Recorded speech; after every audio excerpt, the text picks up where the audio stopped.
Praise the Lord, everybody. Welcome to On Point, the number one Saturday morning Christian-based call-in talk show in America, live every Saturday morning from 9 a.m. to 10 a.m. on any smart device at David G. Evans 1. David G. Evans, the number one. So glad you've joined us today.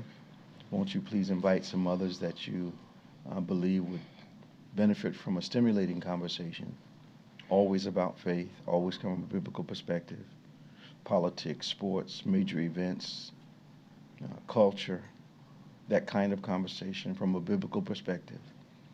We ask you to invite others to join you. I want to welcome our legacy callers once again, who've been with us just about the entire time we've been broadcasting, and all of our new callers. Welcome to On Point.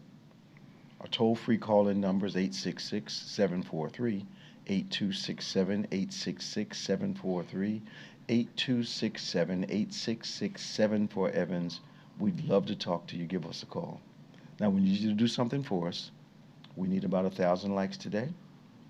Subscribe to us. That doesn't cost you a thing. Helps us with the algorithm. Hit that notification bell so you don't miss one on-point conversation. We thank you in advance for your support. Of course, we want to invite you out to church tomorrow. 11 a.m. is our live service. You will not be disappointed. God really moves in our presence, and we're so grateful. 8 o'clock is our virtual service. You can join us from anywhere around the world at either service, but there's nothing like being here in person, in the room, in the house, when God is moving. Our world-famous co-host is here today, Reverend Nicholas A. Smith. What's going on, man? Good morning, good morning. Yes, I know some people saying, why do they have their hats on? A, no hair. Yes. B, it's cool up here today. Yes. So that's the reason. He's got his face covered up so his chin's warm. Yes. Yeah. The rest of us, we're having a little problem today. Mm-hmm. I thought it was significant this week when the head of counterterrorism resigned. Mm-hmm. And it seems as though, and you can correct me on this, I want you to, that he was having an ethical issue with why we went into Iran in the first place. Mm-hmm. So it appears as though, allegedly, that we made up a reason, as has been our historic custom, that someone or a group of people offers us a threat and we need to go invade the country. Mm-hmm. True. And Marco Rubio, when the war first started, kind of slipped and said, basically, we're helping Israel. They kind of talked us into it. Oh, he slipped it. But then they followed up, said, you said last interview, ... Well, I didn't mean it like that. What I meant was ... And this same counterintelligence guy was saying that there was some pressure, some persuasion from Israel to... How? What? Explain it to me. Mm-hmm. You're the historian. How does Israel pressure us into bombing or invading another country? That I'm curious about myself. Okay. Because there's always been money exchange between Israel and the U.S. That much? I'm talking about Israel, U.S. helping Israel too. Okay. But invading another country? I'm sure there's some oil money in here because what it looks like, first was Venezuela. Okay. Now there's some issues going on with Cuba. Okay. That's why Trump this week said, if I wanted to take Cuba, I could. Because there's some energy stuff going on there too. Okay. Iran also. Okay. So I'm sure these are just means to an end. Here's my question. Yeah. And it may be completely out of school. For the benefit of who?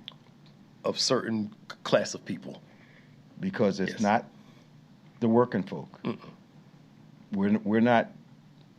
I went to get some gas yesterday. I don't usually notice this kind of stuff because I figure you got to drive, you got to buy it. But gas was a little under $5. Yep. $4.59.60.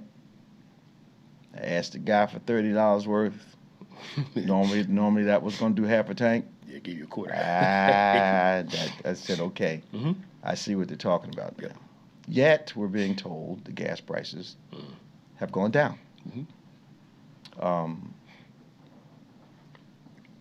there are some people making money from these things. It's always been. War is profitable for some people in our nation. It does not do the working individual much good because billionaire sons don't go to war. You're sending off people that come from working families. They're disadvantaged. Military was their only choice. So to me, it's like they throw kindling wood on a fire. But I just, the lack of regard for human life, I don't know why I'm amazed every time there's another display of it. Yes. Well, going back. Especially America First. Especially America First, yes. Okay. Yes. And that's what Marjorie Taylor Greene's issue is, and some other MAGA people. Was you promised us we wouldn't get in these situations. You would We've take been in care quite of a us, few. and we've been in quite a few since he got in office. But the Monroe Doctrine, something that the first Bush said with the first Iraq War, if there's a national interest, quote unquote, then the United States will intervene. What is the national interest? Oil and money. Who's the money go to? It goes to, again, the government, certain people in charge, certain businesses involved in this. But his own economic person from the Economic Council said this week, we understand that the war is taking a toll on people financially, gas prices and stuff. But this is what he said. What did he say? He said, but the consumer cost is the least of our concern. He said the war shouldn't last long. We'll get out of it. It's going to hurt y'all now, but quote unquote, we're on schedule. It's never going to benefit us. Thank you. But that's what he said on camera. But you know what's going to rebound? The stock market. Yeah. As soon as they say we're pulling out, Rich said last night, it'll pop, get back up around 10,000 points more than it was. Everybody who's in it for a living will do just fine. The rest of us that are just working every day, I don't know why regular working folk have swallowed the Kool-Aid when they talk about the market's up, as if it ever reaches your pocket. Exactly. You know, you look at your retirement plan, and there may be a 0.5% increase. That's nothing. It's nothing. Where the people that are in the market, they're making multiple millions of dollars every time it goes up. And if they're smart, they make money when it falls. When it falls too, And if I know there's going to be a conflict and I anticipate the fall, I bet on the fall. And I still make money. Absolutely. But the regular working person is not profiting that at all. Still believing that trickle-down lie. If the country does better, the people will do better. It should be called crap. Yeah, right, exactly. And it's not true. It's almost imperceptive, imperceivable how it flows. But if I want to justify somebody that I like, I'll use every small thing to validate my decision for that person. So the stock market's going up. Look, it's up. Not benefiting me much. No. But then why do regular working people that don't benefit from that overall immediately in their pocketbooks, why do they get excited about a market they're not even involved in? I continue to liken this administration to somebody in a bad relationship. Okay. Again, you have to find, that compensation thing was a revelation. I got to find some compensative thing just to stick with it. Even though it's hurting me. Absolutely. I got to hold on to these one or two things because it's the only thing I can hold on to, even if it's not benefiting me. So, you know, he beat up everybody, but he loved his mama. So that makes him okay. I understand. To me, that's what it reminds me of. Because I'm this whole Epstein thing. It goes back to Sandy Hook for me. Because you remember we talked extensively about the fact that when Sandy Hook occurred, that was going to inspire politicians as a whole to move very affirmatively and aggressively regarding all our gun laws. It didn't even cause the needle to twitch. So we wondered where was the humanity in that. But now we're looking at the Epstein thing. And they're literally covering up the perpetrators. and exposing the victims. It doesn't, the signal that it sends is that in a country where you're supposed to care about kids, it gives the overall impression only certain children. It's disappointing to me. It is. And they tout the freedom to own guns. But what about these people's freedom to live too? Well, and I get guns don't hurt people. But people have guns. That's why people get hurt. But that detachment, logic or illogic, whatever you want to call it. You have to control the people that are buying the weapons. Just like you stop people from driving who are irresponsible with their cars. Yes. You don't hear them talking about drunk drivers, saying it's not the car. Yep. You follow what I'm saying? I feel you. It makes no sense. It doesn't. But we always think about people first. So I think that's why. Okay. And our hope is that other people would do the same.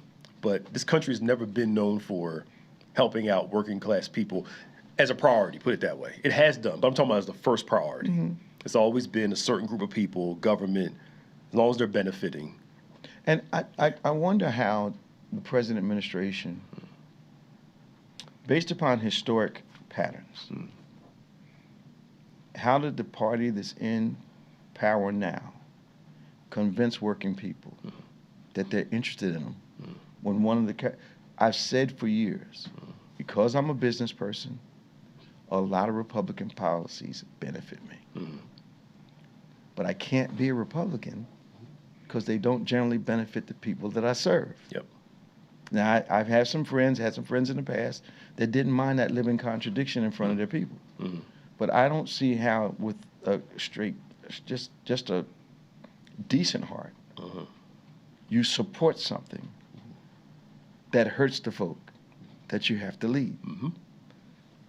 But then for some, when it comes down to money, the line is very defined.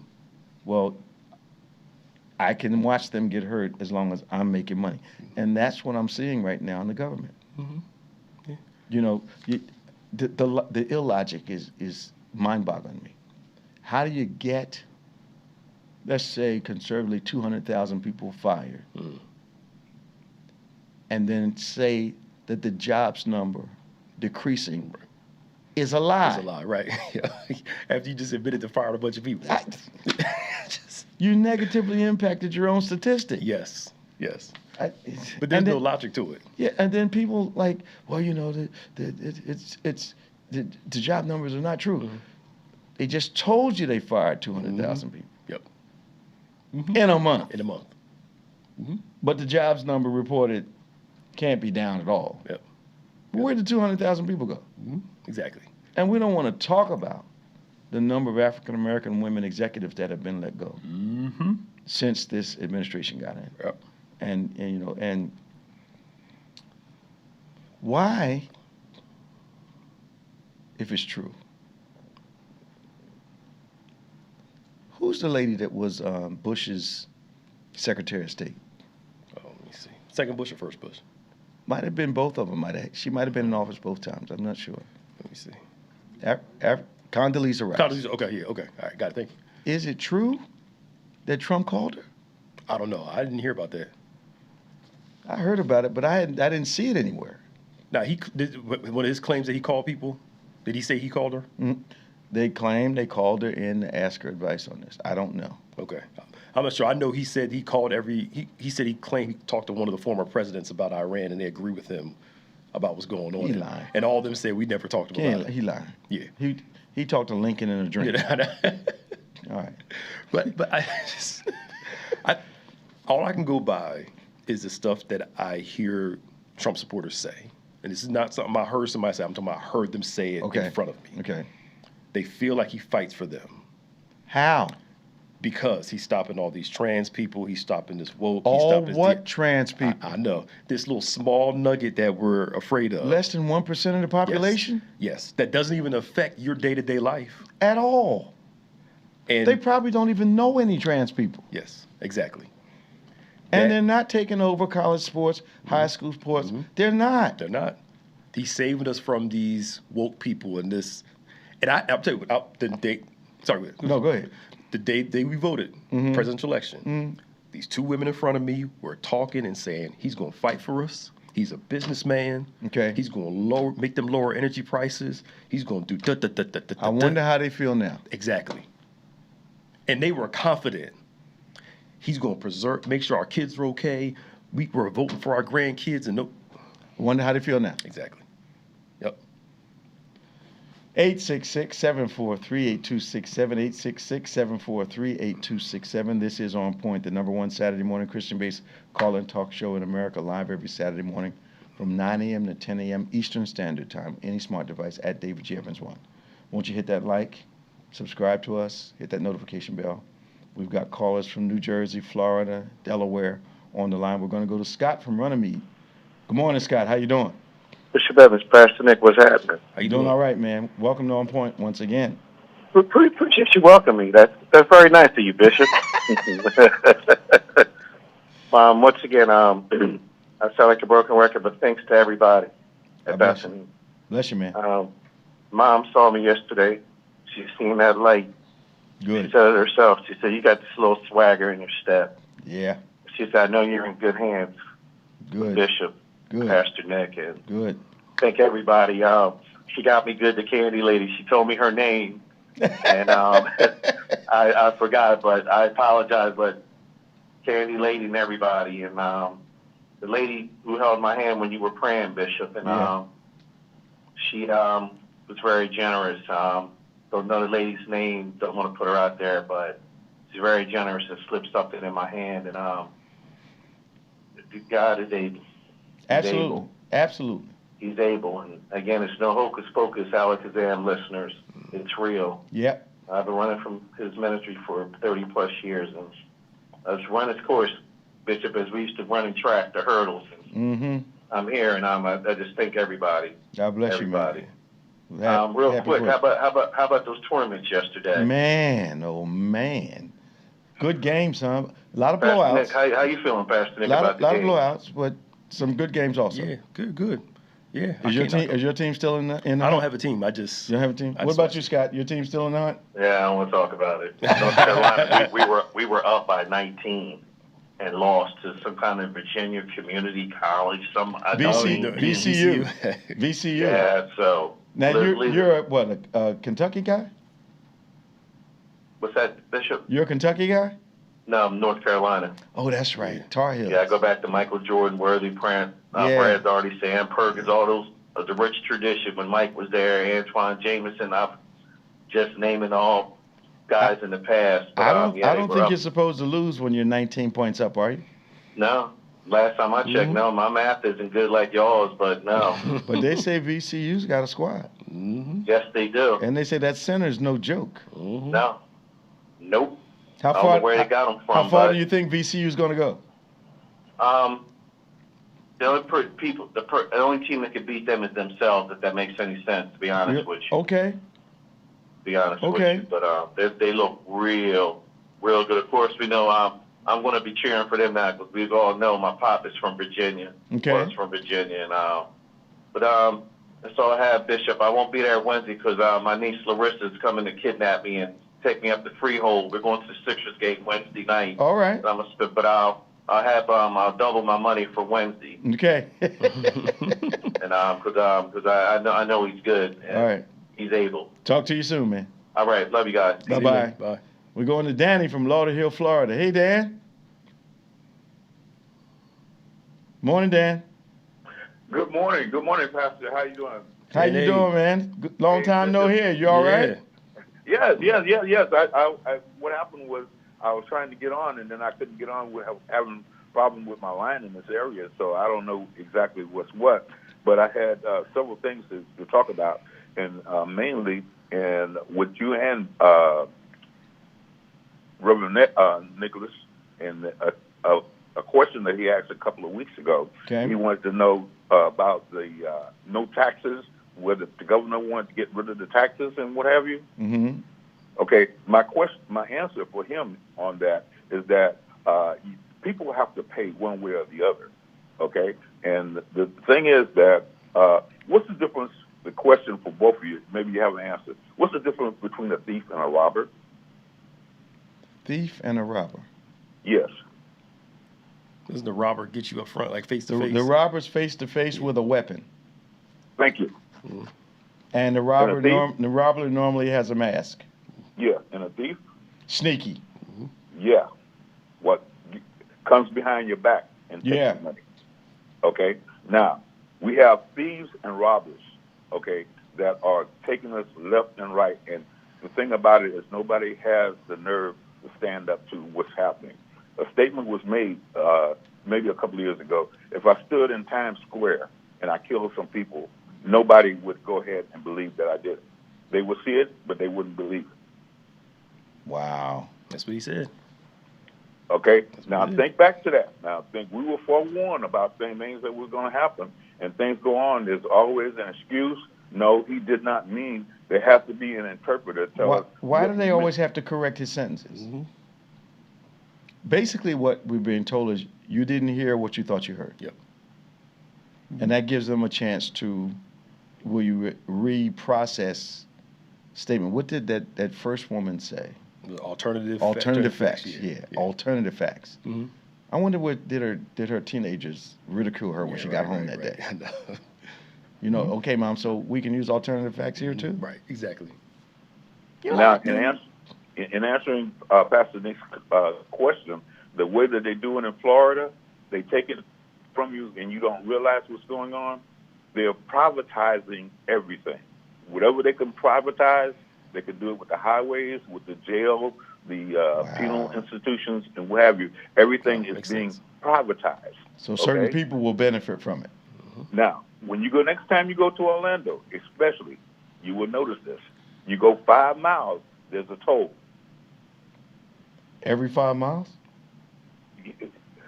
Yeah, everywhere you go from one area to another, there's a toll. You don't realize it, but they've gotten rid of the toll booth as such, but they do it automatically. They scan your license tag and charge you. Yeah, you don't know it, but you're being charged. Texas is like that too? Mm-hmm. Yeah, no, you ride and they get your tag, and that's how they charge you. I think Pennsylvania has become like that also. Yep. They've wonder how many jobs were lost, career jobs. Mm-hmm. Thank you. Were lost as toll takers. Mm-hmm. Thank you. Due to this automation. Yep. Yes. And then when you get home, it was hard in Jersey too. Mm-hmm. So you get mail, and all of a sudden, you know. Yes. Yes. But yes. Just at my litigious mind has to ask this question. So how do you dispute an incorrect citation or incorrect charge? Or do you? Because you can't remember where they hit you with it. They'll tell you, well, your trip cost you X amount of money, and you have to pay that. If you don't pay this by such and such a time, there will be a penalty. They usually do. They'll send you, like, in Virginia. My cousin lives in Virginia. Okay. And I didn't realize it. Okay. But they'll send you with a picture of your car driving through it. So that's how they get you. The whole Northeast is adopting this. Yeah. Exactly. So, tangential. Mm-hmm. So I get a text on my phone, of course, from a number that I did not recognize. Mm-hmm. And it was basically saying, I got it on Monday. Mm-hmm. They were saying on Wednesday I needed to appear in Newark Traffic Court. Mm-hmm. If I didn't appear, X, Y, and Z, if I didn't want to come, scan the QR code. And then they had the judge's name at the top. Mm-hmm. But they messed around and put the judge's name down at the clerk's position. Mm-hmm. So I'm looking at it. I called one of the guys in. I said, this looks kind of weird to me. Mm-hmm. I said, I haven't been in Newark in like 10 years. Yeah. You know, when did this happen? And they actually had on there that I did some violation on, let's say if today's the 21st. Mm-hmm. I did it on the 16th. Mm-hmm. They sent me the thing on the 18th. I needed to appear in court the next day. Mm-hmm. And I was, you know, it says either a traffic violation or a parking violation. Mm-hmm. You know, indescribed. Yeah. The whole thing's a scam. It's a scam, yeah. Oh, yeah. Mm-hmm. I get you. Because they're not going to text you that to you. They're going to mail you.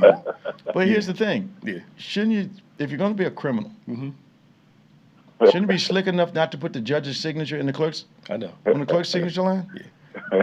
And I'm not saying it's to be, they're betting on, as a senior citizen, you won't pay attention to that. Well, Because so many seniors yeah, do get, yeah. you know. That's like the IRS calling you on the phone saying, you know, Yeah. all your electricity is going to be cut off. You don't pay this tax bill in 15 And minutes. you see this violation, you get nervous. Yeah. I didn't get nervous. I was like, man, I can't remember last time. Right. I know. I know. And that Okay, wasn't one a senior last moment. Yeah, I know, right. How's One last my question, sister gentlemen, doing? I get out of the way. I got one more question. Go ahead, man. When you go into a war, and each day they tell us how much it's costing us, right? Right. In the long run, how long does it take to pay that bill? Well, I understand our national debt's up to about 30 trillion now. 39. 39 trillion. So the next administration has to bear the weight. That's why they don't care about it. Fiscally responsible. Is this the highest deficit we've ever had? Let me see. It's 39 trillion. Can you remember a deficit that high? Okay, now, the answer to that question, okay, the Korean War, the Vietnam War, when did we finish paying for them? Did we ever? Thank you. Thank you. Now you understand. Now, because we don't take care of the veterans. We wait for them to die. Wow. If they extend the time, they won't resolve whatever issues the veterans have. The Vietnam veterans especially, they were pushed onto the streets as they were. They weren't debriefed. They weren't analyzed to find out what problems they may have had. We're still fighting the situations that they have and won't pay them. But we do foolishness. And I understand it is extremely difficult to get through the administrative part of applying for help. Thank you, Bishop. And that it almost seems like a pattern where vets are turned down at least 3 times. You're on point. Which gives me the impression that they're hoping the vet gets discouraged and just stops applying. Or dies. Wow. Unbelievable. So this war that they're starting right now, 60, 70 years out, they will be paying because they're going through illnesses and things, burn pits and all these other things that happen that people don't realize what they're sacrificing. And you hear politicians talking about protecting the next generation from debt, when in actuality it's going to be American taxpayer through increases in taxes that are going to try to compensate for this money we're spending on wars. But then we forget, we rebuild the places we bomb. So, which has always just intrigued me. So how do you bomb a place, wipe it out, rebuild it, but homelessness is acceptable in our own country? Or if you put that money into our cities and our highway systems and whatever, we could reconstruct the entire nation. Obviously, the right populations are not being served by that agenda that you just mentioned. So it goes to enrich whoever needs to be enriched. You know, I was part of a city at one time as a child, and the state would legislate money for the school district. And somehow between the allocation and the distribution, the schools would only get maybe a third of what the allocation was for each child. No one ever answered the question, where'd the other 2/3 of the allocation go?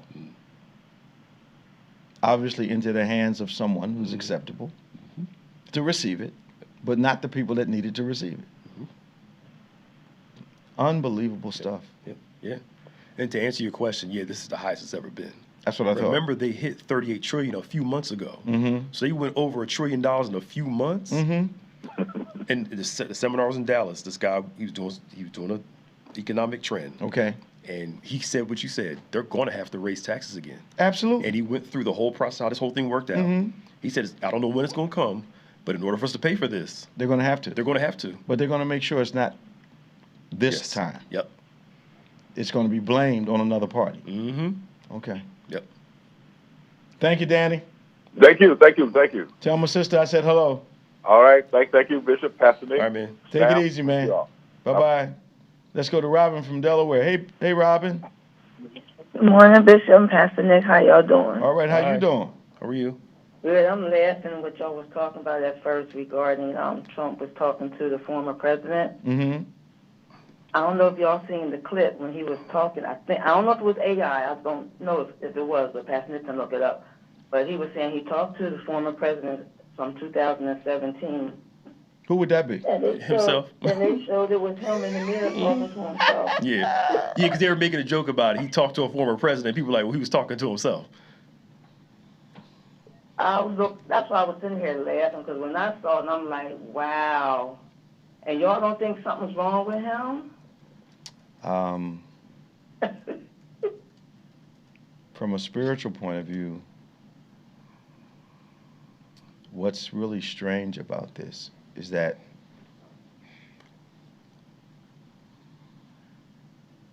your place in society Mm-hmm. does not guarantee you spirituality. Mm-hmm. Something I've been saying for the last couple of weeks that I think is gaining more significance. In the Bible, we are considered clay. God is considered the potter. What people are attempting to do now, Robin, is reverse the roles. We are attempting to be a potter and reshaping the identity of God. Mm-hmm. Wow. But he says, you can't tell me what to do.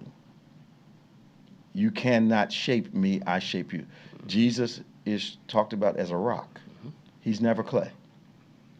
Human beings are clay. But the clay is literally trying to turn Christ, the Word of God, God himself, into something else other than what he is. Wow. And it's acceptable by a lot of people. You know, I know he said it in his word, but he didn't mean that. I know he says he doesn't change, so I'm going to change him. My context dictates who God is. It doesn't make any sense. Wow. Yeah. Well, Yeah. what you just said, man, that's a sermon right there. But I just have really one more thing. Really? Yes, for real. But I just wanted everybody to know. See, that's why don't make the laugh, and I can't get out. But I watched Reverend Jesse's funeral, funeral, and it took 2 days because it was long, but it was 2 days? something that I can't. It took her 2 days to watch it It took because me it was 2 long. days to watch It took it. 2 days to watch it. Okay. Because I Right, heard it was yeah, like 5 hours. It was long. It was like 4 about hours. 5 hours. That's too long. But the people that spoke, they even had the president from Colombia there. They had to go up there and kind of stop him because he was long. But it was amazing. It was beautiful. I mean, it was I'm going to watch it again, but it was really nice. It was a really I'm nice going to have to take your word for it, Rob, because I don't have 5 hours to give to That's why I said two to days. a homegoing. I watched a little bit, and then I watched a little bit more that day. But anything that long on TV, I fall asleep. I know, right? Yeah. But this last day, I talked to my cousin. I thought you in said you had Florida. one more thing. Right. Well, I had to just mention that, but no, this is what I'm saying. I talked to my Lord cousin have in mercy. Florida. Yeah. He's the administration for anyhow, he's a friend of Bondi, Okay. DOJ, and I know what's going on with her. So he was telling me that they've been friends for like 12 years. Okay. And she stopped speaking to him. Really? So he had reached out to her, he said a couple of days ago, because of what I guess he's seeing what they're trying to do to her or what she's not, doing. Mm-hmm. And he said that she used to be a Democrat, and she was just as nice and would help people. But he said it's the money that they're giving her, millions of dollars, and that's what made her change. He Wow. even, it's, and I didn't, he sent me a picture of them together. and she tried to get him to come work with her in Washington, but he turned it down.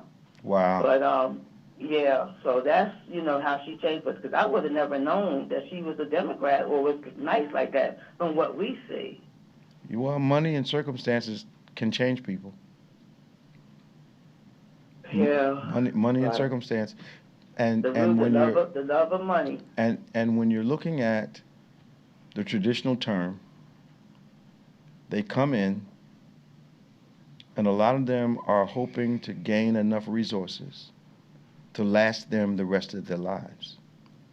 But what we're seeing is, once again, is a lack of humanity displayed, really just in favor of receiving as much money as you can get. Because the lady that got fired recently, No. Yeah. Mm-hmm. They said she was spending money like you were pouring water down a drain. Mm-hmm. And some of it was going to her friends. Yes. But people on food stamps are the problem. So the little bit of fraud Mhm. that Doge found, Mm-hmm. compared to what's being done now, Mm-hmm. the little bit of fraud that they found based on a national budget was a rounding error. That's how small it was compared to the overall amount of spending. But once again, this political tactics takes a very small thing, makes the average working person think that it's major. Yep. Because they kind of understand us. Mm-hmm. How many of us are going to go, okay, they say they saved $30 million. What does that compare to the national budget? Yep. Absolutely nothing. Yep. All this money. reminds me we of got homeless, so. Yeah. It reminds me of But sports Bishop- teams. Oh, good. Come on, Robin. Yeah, I'm gonna get off. Bishop, has anybody ever told you that you favor Denzel Washington? No. Only reason I'm asking. Denzel's not nearly this good looking. What are you trying to say? No. The only reason I'm asking, I was watching one of his movies, and from the side, I'm like, if he don't favor Bishop from the side. That boy ain't got close to this. Don't worry about it. That's right, Bishop. All right, y'all have a blessed day. Just Love you kidding. guys. See you later, Rob. Wow. So I think they depend on us not researching stuff. Mm-hmm. Because transgender issue. Mm-hmm. What's 300, 400 million people in the United States? Mm-hmm. And they've identified, 30 people Right. on all the sports teams in the country? Mm-hmm. And that's taking over the sport? Yes. So that tells me that if someone that you don't approve of moves into your neighborhood, they are taking over your entire neighborhood. Yes. Yep. That's incredibly illogical. It is. What they call, quote, this is not my wording, white flight. So Okay. back in the day, especially when you were growing up, Okay, yes. if a black person moved into a white neighborhood, Everybody moved. Everybody moved because of one. Mm-hmm. But again, it goes to show you how fear works in the minds of people. It's And what's amazing is that in many cities, the neighborhoods they abandon are the neighborhoods they're coming back to. Yep. Harlem, Philadelphia, Philadelphia, Brooklyn. Yep. you name it. Mm-hmm. So it was something other than fear. Mm-hmm. Okay. Yeah. We got Tom from Fort Lauderdale. Hey, Tom, how you doing? Welcome to On Point. Good morning, Bishop. How you doing, Pastor? Hey, Nick? Tom. Bishop, Denzel ain't got nothing on you. I beg to differ. Probably about $700 or $800 million more.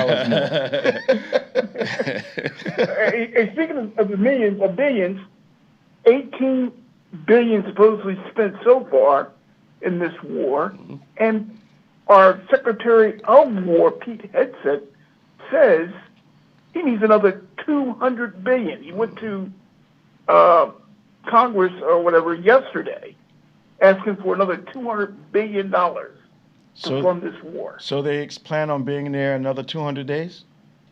Not if you Are get they spending $1 billion a day? That's the average right now. That's the average. So they plan on being there another 200 days. That's what it looks like. He's asking for 200 billion, and considering that they're sending a couple thousand more troops over, Mm-hmm. It appears that they want to occupy the island, which is in the Straits. So they're thinking another 6 months, at least. At least. Bishop, did you see the Prime Minister of Japan on with Trump? Pastor Nick said something about that a little earlier. Bishop, the question was, a real legitimate question. Hey, why didn't you tell your allies, us, because this person was in Japan, the reporter, why didn't you tell us, England, your allies, what you were going to do? He didn't say maybe we're going to help, but why didn't you tell us? And he says, as cocky as he is, oh, you guys should know. Who knows better than Japan, who bombed Pearl Harbor? You didn't tell me about that. And he said it so cocky with the Prime Minister of Japan sitting there. Did she reply? No. Her face said it all. Her face said it all. Yeah. I mean, literally, who knows better than Japan? Why? And he said, being sneaky. It was so. Was he the president at the time? time? You could almost picture him putting a pair of round glasses on, pulling his eyes back, and doing some 1940s Japanese Jap kind of thing. It was embarrassing. Yeah, Trump was born in 46, and I think Pearl Harbor was 44, I think. 41. 41? 41, December 7th, 1941. Yeah. Thank you. Should have notified him before he was born. Yeah. Yeah. Yeah. Okay. Oh, yeah. That's the part. Why didn't you tell me about it? The man is crazy. Send him a message in the ether. Yeah. Did you see what he did? Did you, Pastor Nick, I have to ask you this one. Uh-huh. Did you see the executive order he's putting out for the Navy? Oh, the Army-Navy game? Yeah. What about it? He made an executive order saying that the Army-Navy game in December, during the time of the Army-Navy game, no other college game should be on. We got to dedicate that time for our troops and our military.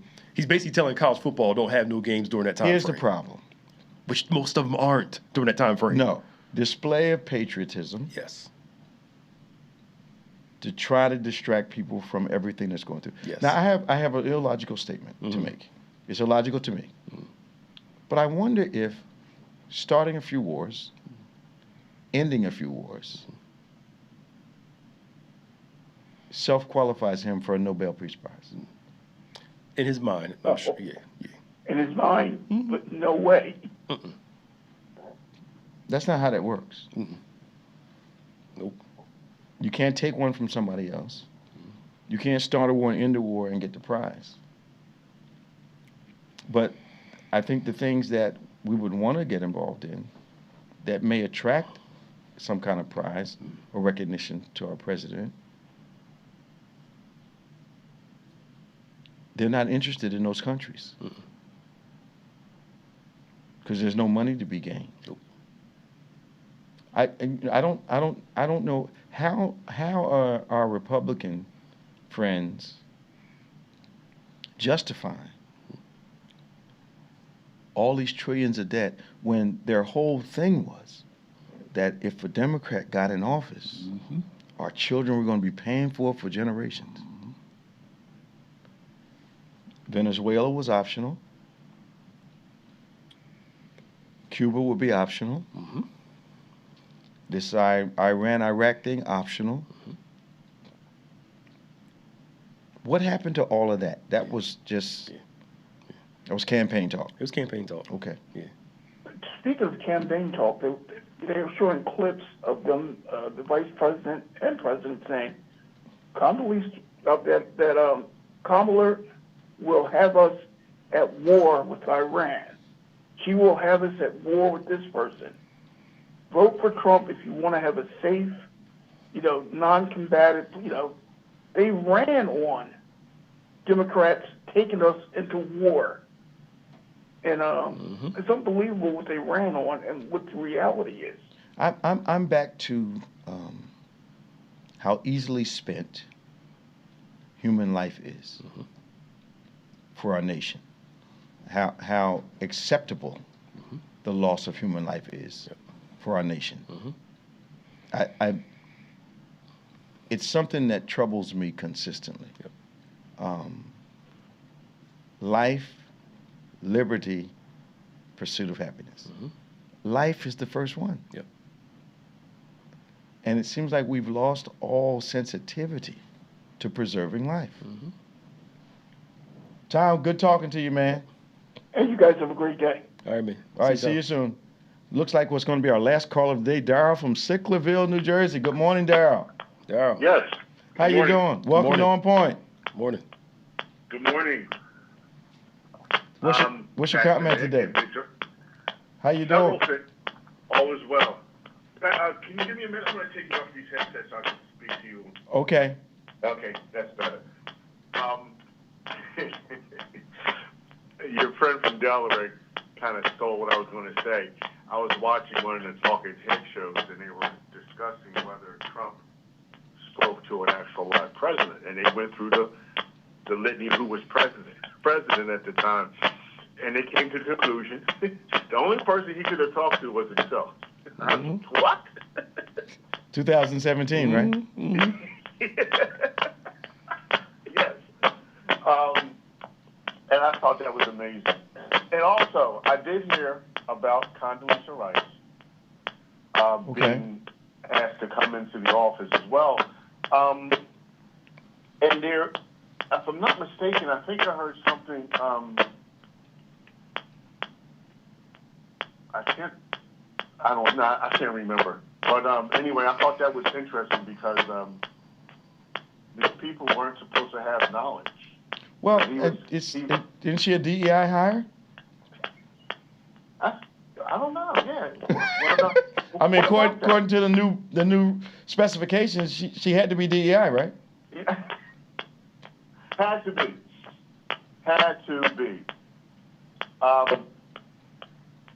And the last statement, this observation about our friend Cash Patel.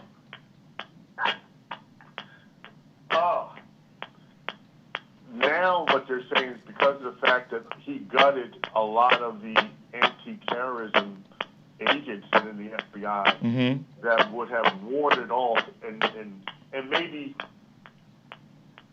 alerted our adversaries that we were going to do this, like Trump alluded to in the Oval Office with Japan. And I did see that.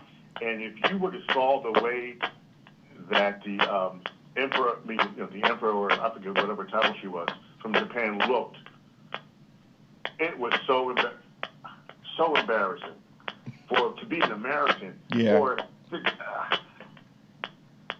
And nobody in the room, they chuckled. It's like, I'm like, oh my. People actually laughed? There were a couple people in the room, his cohorts, you heard a chuckle in the background. I'm like, no, they didn't. Maybe they were chuckling because they thought he zinged her.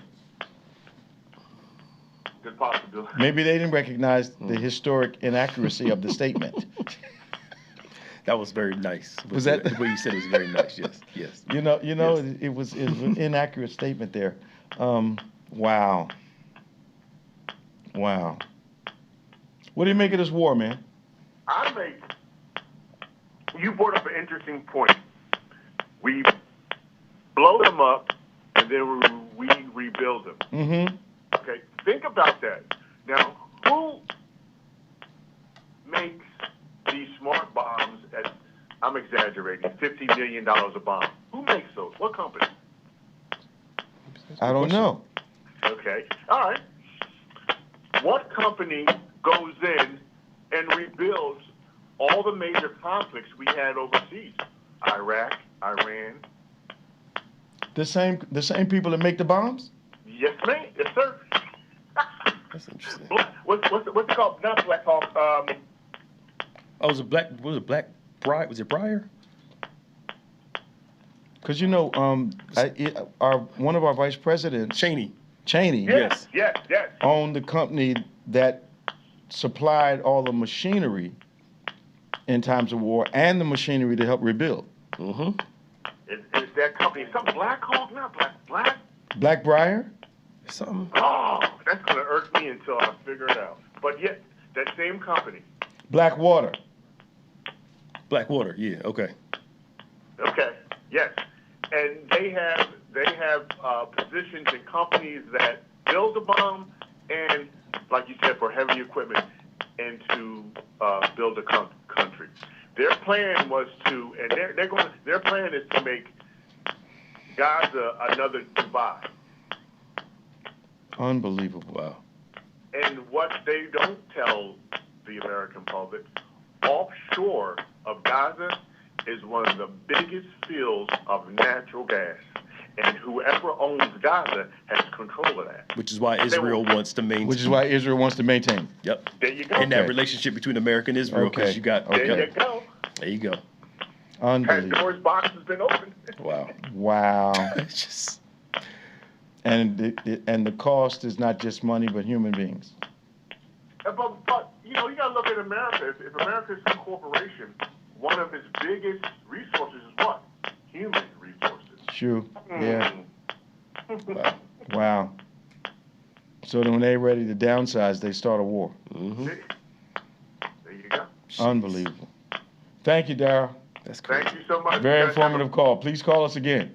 No problem. Have a blessed day, sir. Talk to you now. Bye-bye. Wow. Well, there's always some money, it's always a reason. Unbelievable. Well, we're coming up on the end of another program.